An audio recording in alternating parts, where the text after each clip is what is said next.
Hello students, कैसे हैं आप सब लोग। आज आपकी साइंस के चैप्टर 4 की थर्ड और आखिरी ऑनलाइन क्लास है।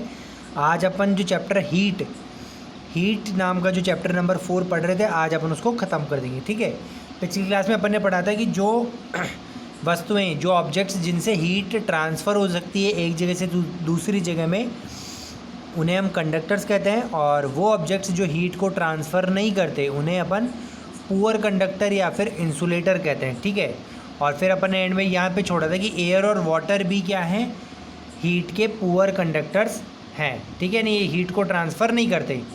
इसके लिए एक एक्टिविटी है, take a round bottom flask, if flask is not available a beaker can be used. एक फ्लास्क लीजिए या कोई बीकर लीजिए, फिल द 2/3 विथ वाटर, और 2/3 उसको पानी से भर दीजिए। Place it on a tripod and make some arrangement to place the flask in such a way that you can heat it by placing a candle below it. और उसको इस तरीके से रख दीजिए कि आप एक कैंडल से उसको फ्लास्क के पानी को, फ्लास्क को गर्म कर सकें। Wait till the water in the flask is still, जब तक पानी स्थिर ना हो जाए, उसके अंदर रुक ना जाए, तब तक वेट करें। Place a crystal of potassium permanganate at the bottom of the flask gently using a straw. और जब पानी स्थिर हो जाए तो एकदम एक स्ट्रॉ से, स्ट्रॉ यानी एक पकड़ने का जो होता है ना, चम्मच वगैरह, उससे पोटेशियम परमैंगनेट का एक दाना उसके बॉटम में डाल दीजिए, और इस तरह की पानी ज़्यादा हिले ना। Now heat the water by placing the candle just below the crystal. और उसको कैंडल, जो आपने पानी लिया है, उसको गर्म करें कैंडल से, जहाँ पे क्रिस्टल है उसके जस्ट नीचे। Right your observation in your notebook and also draw the picture of what do you observe. और अपनी ऑब्जर्वेशन पिक्चर में देखिए और आप इसमें लिखिए कि क्या होता है। Does the other get hot, metal गर्म होता है नहीं होता। सॉरी, अभी आगे अपन देखेंगे जो टेबल आएगी। राइट योर ऑब्जर्वेशन हो गया। When the water is heated the water near the flame gets hot, जब पानी को गर्म करते हैं तो आग के चारों तरफ का पानी गर्म हो जाता है। Hot water rises up, the cold water from the side moves down towards the surface of the it. गर्म पानी ऊपर चला जाता है और ठंडा पानी वापस नीचे वाली जगह पे आ जाता है, जहाँ पे गर्मी दी जा रही है कैंडल के द्वारा। This water also get hot and rises and water from the sides move down. तो अभी जो पानी ठंडा हो जाता है, देखो ये होता है, पहले कैंडल से अपन ने स्पीकर में ले लिया पानी और इसमें पोटेशियम परमैंगनेट रख दिया। अब इसको गर्म कर रहे हैं अपन, तो यहाँ का पानी क्या हो जाएगा, गर्म हो जाएगा। और यहाँ का पानी जब गर्म हो जाएगा तो ये पानी तो ऊपर चला जाएगा और साइड वाला पानी यहाँ पे नीचे आ जाएगा। फिर वो गर्म पानी ऊपर चला जाएगा, फिर और साइड का ठंडा पानी नीचे आ जाएगा। तो इस तरीके से चलता रहेगा। This process continues till the whole water get heated, और ऐसा जब तक चलता रहेगा जब तक पूरा पानी गर्म ना हो जाए। This mode of heat transfer is known as convection. इसमें जब पानी अपनी जगह बदलता जाता है और गर्म होता जाता है बारी बारी, इस प्रोसेस को, कि पानी जगह बदल के यहाँ पे आके गर्म होता जाए और ऊपर चलता जाए, तो इस प्रोसेस को कन्वेक्शन कहते हैं। तो पानी में जो हीट ट्रांसफ़र होती है वो किससे होती है, कन्वेक्शन में। जबकि सॉलिड के मेटल्स वगैरह में किससे ट्रांसफ़र होती थी, कंडक्शन में। How does the heat travel in air in, तो चलो ये तो हो गई चलो पानी की बात। अब एयर में कैसे ट्रेवल करती है, in which direction the smoke गो।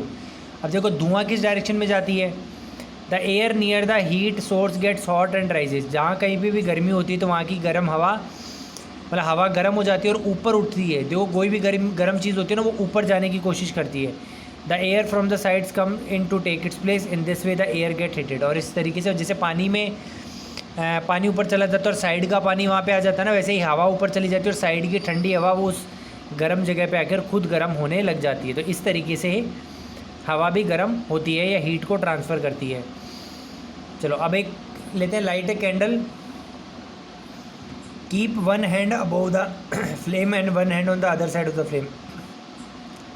आप एक मोमबत्ती जलाइए और उसका एक हाथ तो आप फ्लेम के ऊपर रख दीजिए और दूसरा साइड में रख दीजिए। Do your hand feel same equally hot, क्या आपके दोनों हाथों को बराबर गर्मी होगी, नहीं। जो बिल्कुल ऊपर होगा वो ज़्यादा गर्म होगा, जो साइड में होगा वो कम गर्म होगा। क्यों, क्योंकि ऊपर वाली हवा ज़्यादा गर्म है एयर, और साइड वाली हवा कम गर्म है। Be careful, keep your hand eight safe distance. आप हाथ को, ऐसा नहीं कि घर पे आप कैंडल में हाथ जला ही लें, आप ध्यान से करनी होती है ये चीज़।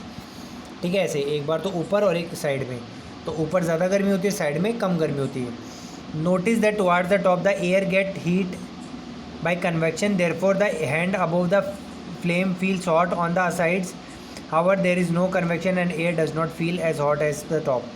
तो यहाँ पे तो एयर गर्म होकर ऊपर जा रही होती है, इसलिए यहाँ पे फील टच होती है तो हाथ को गर्म लगता है, लेकिन साइड में से तो ठंडी हवा आ रही होती है तो वो वहाँ पे इतना गर्म आपको नहीं लगेगा। तो पानी और हवा दोनों कन्वेक्शन से हीट को ट्रांसफ़र करते हैं, सॉलिड्स कंडक्शन से करते हैं। The people living in coastal areas experience an interesting phenomenon. अब जो समुद्र तट के पे रहने वाले लोग होते हैं उनके साथ एक बहुत अजीब सा किस्सा होता है। During the day the land gate heated faster than the water. दिन में तो ज़मीन जल्दी गर्म हो जाती है, पानी धीरे धीरे गर्म होता है। The air above the land becomes hotter and rises up. तो ज़मीन के ऊपर की हवा गर्म हो जाती है और ऊपर उठती है। The cooler air from the sea rushes in toward the land to take place. और हवा जो समुद्र के ऊपर की ठंडी हवा है वो ज़मीन की तरफ आती है और ज़मीन की जो गर्म हवा है वो समुद्र की तरफ जाती है। ठीक है। The warm air from the land moves toward the sea to complete the cycle. तो इस तरीके से समुद्र की हवा ज़मीन की तरफ आ रही है और ज़मीन की जो ऊपरी हवा है वो ऊपर ही ऊपर समुद्र की तरफ जा रही है। क्यों? क्योंकि ज़मीन की हवा दिन में ज़मीन जल्दी गर्म हो जाती है तो इसलिए हवा गर्म होकर ऊपर चली जाती है। The warm air from the land moves toward the sea to complete the cycle. ये हो गया। The air from the sea is called sea breeze. जब भी समुद्र की तरफ से हवा आती है तो उसको सी ब्रीज कहते हैं, जो कि दिन में होता है समुद्र के किनारे। To receive the cooler sea breeze the windows of the houses in coastal area are made face the sea. और इसी तरीके से समुद्र की तरफ की खिड़कियों को खोल कर रखते हैं ताकि वहाँ से ठंडी हवा आए। समुद्र के तट पे बने हुए जो मकान होते हैं वहाँ के लोग। The water cools down more slowly than land. अब जब रात को हो जाती है तो पानी धीरे ठंडा होता है और ज़मीन जल्दी से ठंडी हो जाती है। तो so the cool air from the land moves toward the sea, this is called land breeze. तो रात में उल्टा हो जाता है, ज़मीन जल्दी ठंडी हो जाती है तो वहाँ की ठंडी हवा समुद्र की तरफ जाती है, जिसको लैंड ब्रीज कहते हैं। When we come out in the sun we feel warm. जब भी सूरज में अपन आते हैं तो अपन को गर्मी लगती है।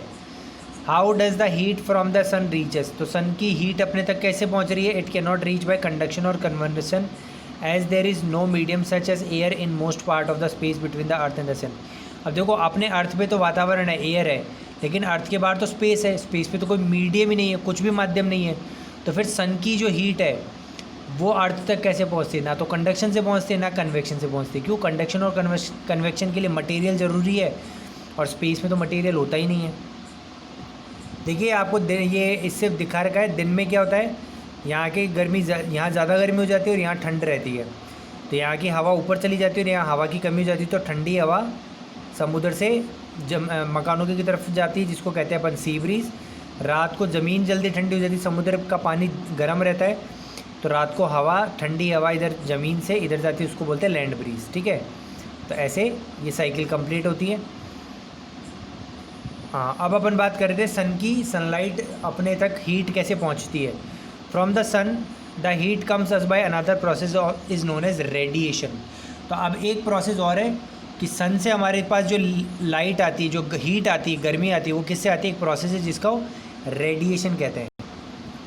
The transfer of heat bye radiation does not require any medium.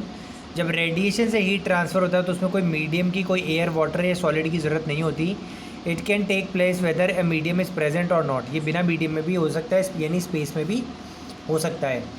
Van we sit in front of a room heater we get heat by this process. जब हीटर, अपने घरों में जो हीटर लगा होता है वो प्रोसेस जो गर्मी देता है ना, वो इसी प्रोसेस से देता है, रेडिएशन से। A hot utensil keeps away from the flame cools down as a transfer heat to the surroundings by radiation. एक गर्म ऑब्जेक्ट जिसको अपन ऐसे गर्म गैस पे से उतार के साइड में रख देते ना, तो वो ठंडा क्यों हो जाता है? क्योंकि वो हीट रेडिएट करके वातावरण को दे देता है। Our body too gives heat to the surroundings and receive heat from it by radiation. तो हमारी बॉडी भी गर्मी रिलीज़ करती है, तो सराउंडिंग्स को गर्मी देती है रेडिएशन से, और रेडिएशन से गर्मी लेती है सर्दियों के time. All hot bodies radiated. जितनी भी गर्म चीज़ होती है वो हीट रेडिएट करती है, बाहर निकालती है। हीट रेडिएट मतलब हीट बाहर निकालना, ठीक है। When this heat falls on the some object, a part of it is reflected, a part of it is absorbed and part may be transmitted.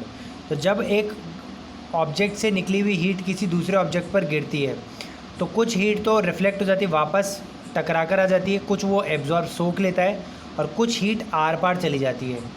The temperature of the object increases due to absorbed part of the heat. और कोई भी चीज़ गर्म क्यों होती है? जितनी heat उसने सोख ली ना, उस वाले हिस्से के कारण वो चीज़ गर्म होती है, ठीक है। Why are you advise to use an umbrella when you go out in the sun? तो ताकि हमारी बॉडी पे हीट ना पड़े और वो एब्जॉर्ब होकर गर्म ना हो। The kind of clothes we wear in summer and winter, सर्दियों और गर्मियों में कैसे कपड़े पहनते हैं। देखिए आपकी इस एक्टिविटी में बताया गया है कि आप 2 कैन ले लीजिए, एक पे ब्लैक कलर कर दीजिए, एक पे वाइट कलर कर दीजिए और दोनों में पानी भर दीजिए, ठीक है। और उसको धूप में लगभग 1 घंटे के लिए, दोपहर की धूप में 1 घंटे के लिए रख दीजिए और 1 घंटे के बाद दोनों का टेम्परेचर मेज़र करिए। तो जो काला सरफेस होगा जिसमें पानी डला हुआ है, जिसके सरफेस पे ब्लैक कलर है, वो ज़्यादा गर्म होगा क्योंकि ब्लैक कलर ज़्यादा हीट एब्जॉर्ब करता है। और जो वाइट वाला है वो ज़्यादा हीट रिफ्लेक्ट करता है, वो हीट एब्जॉर्ब कम करता है, इसलिए वो वाला हिस्सा, तो ब्लैक वाला ज़्यादा गर्म होगा और वाइट वाला कम गर्म होगा, ठीक है। तो ब्लैक कलर ज़्यादा एब्जॉर्ब करता है, इसलिए कहते हैं गर्मियों के टाइम पे काले कपड़े नहीं पहनने चाहिए, ठीक है। सफ़ेद कपड़े पहनने चाहिए, लाइट कलर के कपड़े पहनने चाहिए। चलो अगली एक्टिविटी में क्या समझाया गया है। चलिए एक एक्टिविटी और करनी है कि आपने जो पानी गर्म किया है काले बर्तन में और सफ़ेद बर्तन में, उसको आप छाया में रख दीजिए और ठंडा होने दीजिए। तो देखो काला बर्तन जल्दी ठंडा होगा या सफ़ेद बर्तन जल्दी ठंडा होगा। तो काला बर्तन जल्दी ठंडा हो जाएगा और सफ़ेद बर्तन देर से ठंडा होगा। क्यों? क्योंकि वो हाइट को अंदर ही अंदर की हीट को रिफ्लेक्ट करता रहेगा वाइट वाला, और काला वाला एब्जॉर्ब करके उसको वातावरण को दे देगा, ठीक है। तो हमें समर में डार्क कलर क्लोथ्स क्यों नहीं पहनने चाहिए। समर में तो लाइट कपड़े पहनने चाहिए और विंटर्स में डार्क कपड़े पहनने चाहिए, ताकि हमारी बॉडी गर्म रहे सर्दियों में, गर्मियों में ठंडी रहे। Dark surfaces absorb more heat and therefore we feel comfortable with dark colour clothes in winter. सर्दियों में काले कपड़े ज़्यादा हीट एब्जॉर्ब करते हैं, इसलिए काले कपड़े पहनने से अपन को गर्म महसूस होता है। Light colour clothes reflect most of the light that falls on them, therefore we feel more comfortable wearing them in summer. और जो हल्के रंग के कपड़े होते हैं सफ़ेद वगैरह, तो ये हीट को ज़्यादा रिफ्लेक्ट कर देते हैं, सोखते नहीं है, इसलिए अपन को गर्मियों में इनको पहनने से ठंडक रहती है। Woollen clothes keep us warm in winter, और जो वुलन क्लोथ्स बनते हैं ऊन के कपड़े, वो हमें सर्दियों में गर्म रखते हैं। In winter we use woollen clothes, wool is a poor conductor of heat. सर्दियों में अपन वुलन क्लोथ्स पहनते हैं, वुल हीट का पुअर कंडक्टर है, इसलिए हमारी बॉडी की हीट को बाहर नहीं निकल जाने देता। Moreover there is a air is trapped within the woollen fibres, this air prevent the flow of heat from our body to the cold surrounding, so we feel warm. तो wool भी खुद poor conductor है, और वुल के बीच में जो छेद होते हैं उसमें हवा भर जाती है, और एयर भी बैड कंडक्टर होती है, अपन ने भी पढ़ाई। तो इसलिए हमारी बॉडी जो हीट रेडिएट करती है उसको बाहर नहीं जाने देती, और हमें गर्म महसूस होता है। So you are given in choice in winter of using either one thick blanket or 2 thin blanket joint together. What would you choose and why. Remember that there would be a layer of air between the blankets. अगर आपको कहे कि एक मोटा blanket ले लो या 2 पतले ले लो, तो दोनों में से ज़्यादा सर्दी को कौन रोकेगा। तो 2 पतले ब्लैंकेट रोकेंगे, क्योंकि 2 पतले ब्लैंकेट के बीच में एक एयर की लेयर भी आ जाएगी, और एयर की लेयर कंडक्टर नहीं होती हीट की, तो हमारी बॉडी की हीट 3 लेयर रोकेगी, एक पतला चद्दर, फिर एयर, और फिर दूसरा चद्दर। तो ऐसे जब 3 लेयर अपनी बॉडी की हीट को बाहर जाने से रोकेगी, तो हमें ज़्यादा गर्म महसूस होगा, ठीक है। तो यहीं पे बच्चों हमारा चैप्टर समाप्त होता है। मुझे उम्मीद है कि आपको यहाँ तक समझ में आया होगा। वीडियो को लाइक कीजिए, कमेंट कीजिए, चैनल को सब्सक्राइब कीजिए, रेगुलर देखते रहिए। कोई भी दिक्कत हो मैं बताइए, और अगले क्लास में आपको इसके PDF के फॉर्मेट में क्वेश्चन आंसर्स मिल जाएंगे, जिनको आपको अपनी फेयर कॉपी में करना है, ठीक है। Thank you, have a nice day.